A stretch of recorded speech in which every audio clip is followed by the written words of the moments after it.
Listen up here, punk. Nobody cares about your feelings. No one cares about your emotions.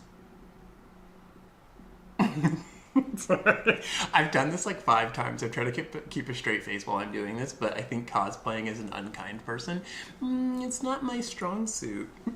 Oh my god.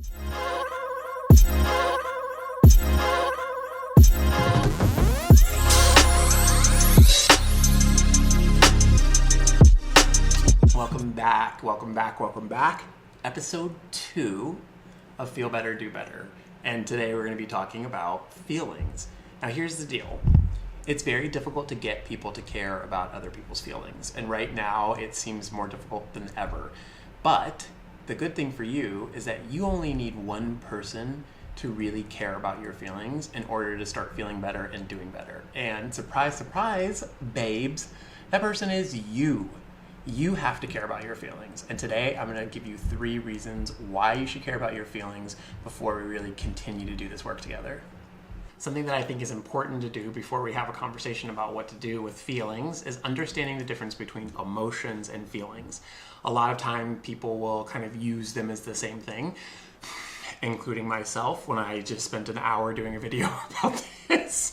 But it's important to notice that there is a difference. So emotions are kind of like a physical body response to something that's happening. Emotion can either happen consciously, which means like I'm aware, or it can happen subconsciously, which means I don't really know that this is happening, but it is happening. If my emotions are feeling unpleasant, my job is then to interpret and figure out what this unpleasant feeling is, and then what do I do with it. But a lot of people don't have the ability to connect their feelings to an emotion that is coming up for them.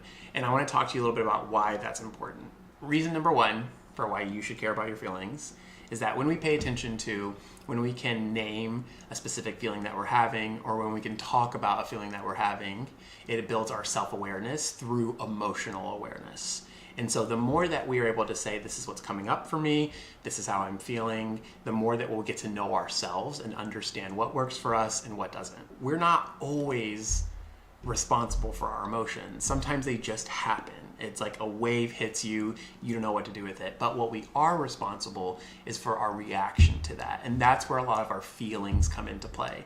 If something happens, I'm feeling a certain way, and I don't really know what that emotion is, I just know that it doesn't feel good. If I'm not able to identify what that emotion is, then I can't label the feeling, and then I can't get the help or the support that I need to do what's right for me in that moment.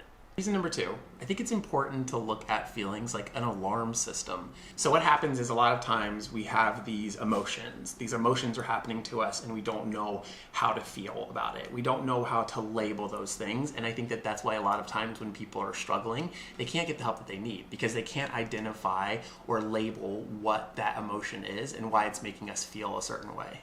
Oh my God. Okay, so I have shot this video so many times today. This is only my 2nd YouTube video in this series, and I'm learning a lot, which is great, but I started to feel like a tightness in my chest. I started to twist my hair. I started to pick at my fingers, and I realized pretty quickly that what I was feeling was frustration. And when I'm feeling frustrated, it's really hard for me to do good work. And so I had to take a break, which is why it might look a little bit different. I had to take a break, go for a little bit of a walk and take a breather, because I know that that helps me calm down when I'm feeling frustrated. And so that's what this is about, is like acknowledging how you feel can help you do better in that moment, help you take care of yourself. The last reason is, I think one of the most important ones, is when we push down our feelings, when we don't talk about our feelings or don't understand our feelings, it just creates more suffering.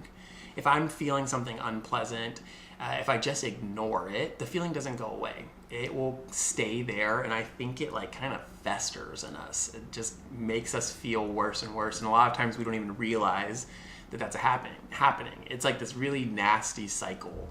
Feelings allow us to communicate with people. They allow us to have healthier relationships with people. When I can understand what I'm feeling, then I can communicate that to someone else, and then we can get to a point where we can move forward together instead of moving apart because of a miscommunication or a lack of communication.